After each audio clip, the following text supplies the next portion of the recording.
Yo, what's up mga kaibigan? Nalina tayo yung magkwentuhan. Ang kapatid ng two-time MVP sa NBA, Giannis Antetokounmpo na si Thanasis Antetokounmpo na isang two-time Greek League MVP at Defensive Player of the Year din ay madalas na pagtawanan sa NBA dahil sa pagiging cheerleader nito.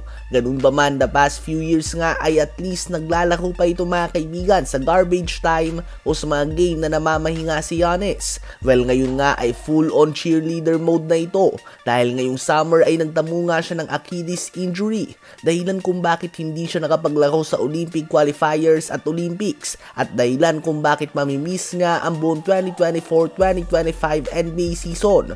Sa ngayon ay free agent pa si Thanasis. Ganun pa man ay plano pa rin nga siyang bigyan ng Milwaukee Bucks ng kontrata. Hindi nga ito exhibit 10 deal o kaya naman two-way contract lamang, bagkus isang standard NBA contract mga kaibigan. Ayon sa Bleacher Report ay binavalue umano ng Milwaukee Bucks at ni Giannis ang locker room presence si Thanasis. Kaya naman gusto pa din nila itong bigyan ng kontrata kahit na hindi ito maglalaro sa buong season, kahit isang minuto o kahit isang game man lang.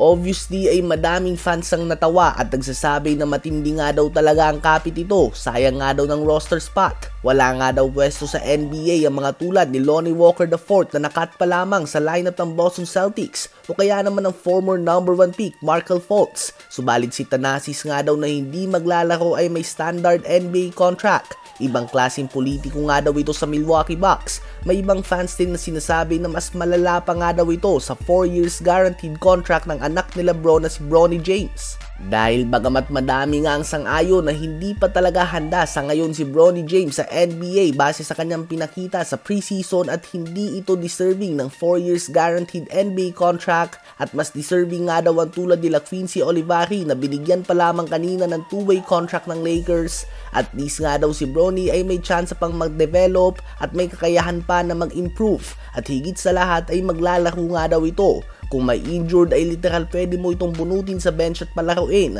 o kaya naman sa garbage time. Subalit si Thanasis ay hindi nga mga kaibigan.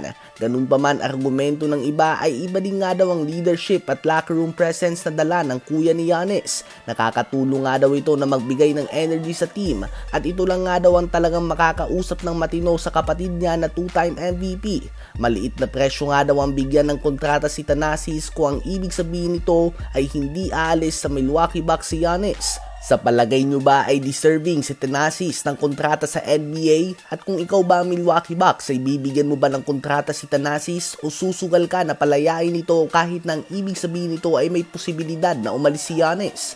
I-comment yan sa baba at aking babasahin yan. Huwag kakalimutan na mag-like, subscribe at i-hit ang notification bell for more updates at kwentuhan. Salamat po.